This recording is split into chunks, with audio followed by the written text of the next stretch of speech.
نعبد وإياك نستعين اهدنا الصراط المستقيم صراط الذين أنعمت. asalaamaaleykum ñu ngi leen di nuyu di leen ziar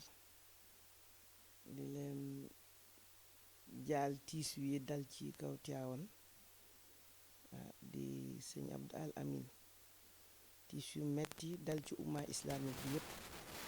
ndax moom amul ràññee amul xajji amul seen waaw moom ñëpp la boole yamale waaw te wax dëgg yàlla nit ñëpp seen xol tooy na ñu doon ñaan rek na ñëpp delloo si waat seen xel ci yàlla te ñu ñaanal ko lu ñu mën masataa waaw démb loolu laa leen wax man leen lu ñu mën ci soratu yaasin soratu ixlaas salaatul faatiha dañ ko ko defal waaw ci inna anzalnaahu ndax yooyu yëpp ay ñaanu way dawlu la di nag fàttali nit ñi ci tedd ki tax du sàkk ñu ci biir suuf la yàlla santaane kon nag li ñuy liyee muy jàmm gannaaw ba nga jàmmoo yàlla ba pare julli ba pare nañuy nuyoo moo amatul ci société bi te nuyoo c'est tellement important que soo nuyoowul mënoo jàmm yàlla loolooy nekkatul ci société bi moo tax éducation yàqu te ñun suñu problème rek on a un problème d'éducation de base lépp am na fi lépp am na Sénégal mais problème comportement moo am fi waa yar moo amatul parce que papa ak yaay ñooy yar mais école ak daara ñooy formé te éducation su baaxul formation du mën a jaar yoon waaw kon nag loolu yëpp tey ñu bàyyi ci xel nañu dimbali nit ñi ci éducation bi xale yi nañu jox cër seeni waajur yi nañu toppatoo xale yi parce que xale yi dafa juddoo xamul dara kon nag responsabilité mi ngi ci parents yi il faut que responsabilité bi ñu xam ni parents yi ñoo ko yor parents mooy éduquer mais école ak daara ñooy former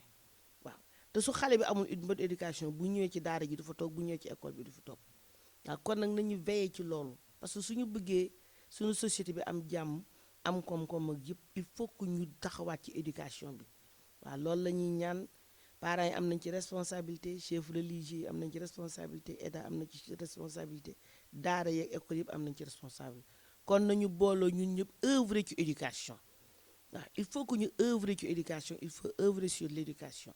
waaw ndax lépp éducation la xale bi su juddoo xamul dara ni nga koy jàngale lekk ak naan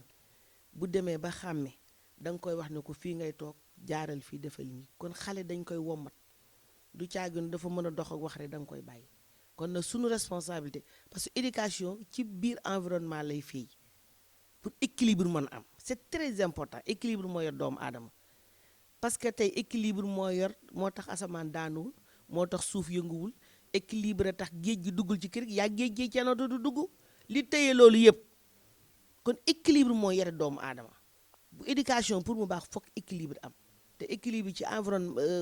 éducation ci environnement la dépendre kon nag nañu taxawaat veiller ci environnement xale bi pour xale bi am une bonne éducation pour équilibre mën a am ci xale bi parce que nit su amul équilibre société mënul équilibré te peuple boobu mënul dem moo tax nag loolu yëpp il faut que ñu taxaw ci ñu ngi leen di jéggalu bu baax nag ci waxtu ji ak yooyu ñu ngi dellu di leen jaalaat Sampa Abdou wax dëgg yàlla tout le temps suñu xol ak suñu xel yëpp mi ngi ci moom mi ngi ñaan yàlla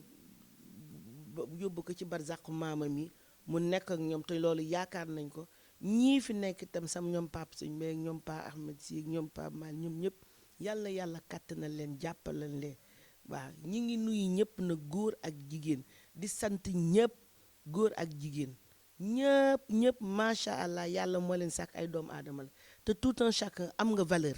waaw parce que doomu aadama yàlla bëggul ko xeeb yàlla ñëpp la jox cër kon nag nañ joxante cër nañu jàmmalante yàlla yokk sutura yéen it waa Asfiya ñu ngi leen di nuyu